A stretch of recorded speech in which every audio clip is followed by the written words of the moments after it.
Could one of the most boring looking watercolor paints actually become one of the most useful colors in your palette?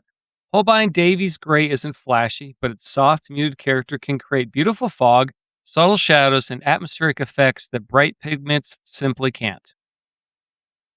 In this review, I'll put Holbein's Davy's gray through a series of tests to see how it performs in flat washes, graduated washes, blooming, and lifting.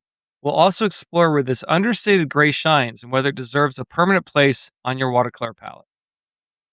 Today I'm doing an artist review of Holbein's Davy's Gray, which is an interesting color/colors. It's actually made of three pigments: PBR7, which is raw sienna; PBK6, which is lamp black; and then interestingly enough, PW6, which is titanium white. So you've got a white, a black, and raw sienna. Now this color kind of comes green out of the tube, and it's not a super dark color. It's like a 5 out of scale of 1 to 10, with 10 being the darkest dark.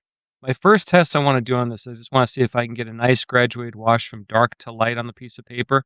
What I'm looking for is I'm trying to see if this is streaky or not. Now, what's interesting enough is, you think about these three colors, you've got white, black, and raw sienna. They're kind of, I think, ugly colors. And sometimes like when you get parents, sometimes, if you've got two ugly parents, you usually have an ugly kid, right? But sometimes what happens is you get like a Scarlett Johansson, who I think is actually quite beautiful, even though she's kind of strange looking if you look at her features. Is this color one of those?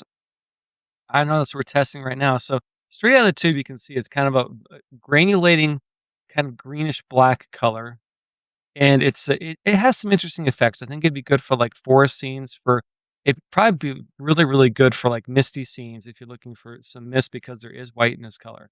Now the second test I want to do is I'm going to put down some color on the piece of paper, and I'm going to do like a mid to dark value wash of the color. I'm trying to get the color completely even across this rectangle. And my goal here is now, once the water is sitting across this and relatively even, I'm going to come back in here with some super clean water with the paper flat, and I'm going to drop the water into the wet paint. My goal is to see, first off, if I can get great blossoms with this color. The second thing I want to see happens is, because this is actually made of three colors, do the colors separate in the piece of paper? So I'm coming back in with the paper flat, dropping the water on top, trying to see if those colors do separate. Now, the colors don't seem to blossom a whole lot. Lamp black has a tendency to soak into the paper pretty quickly. And you're not going to see much blossoming with the titanium white, of course. So I would give this a scale of probably like 5 to 10 for blossoming effects. It's okay for blossoming.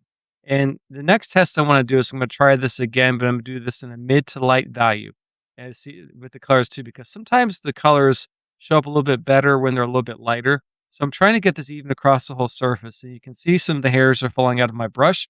This brush is Frankie J. This is the squirrel I found on the road. I made a roadkill brush.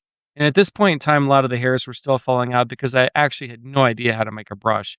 I'm surprised it wasn't a complete disaster. If the hairs fall out, just let them sit. It's okay.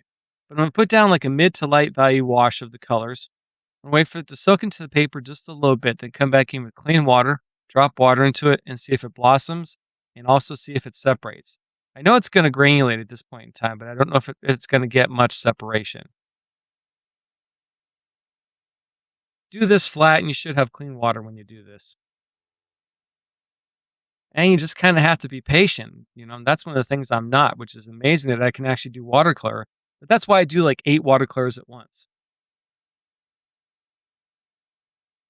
Holbein's Davy's Gray isn't a color that demands attention. It creates atmosphere. Its soft, muted character makes it especially useful for mist, overcast skies, distant landscapes, weathered stone, and subtle shadow. While it won't replace the excitement of vibrant pigments, it can quietly become one of the most versatile colors for painters who appreciate mood, depth, and understated elegance. If you enjoyed this content, please hit subscribe. If you're interested in all the materials used in this painting, check out the YouTube description below. Thank you for watching, and happy painting.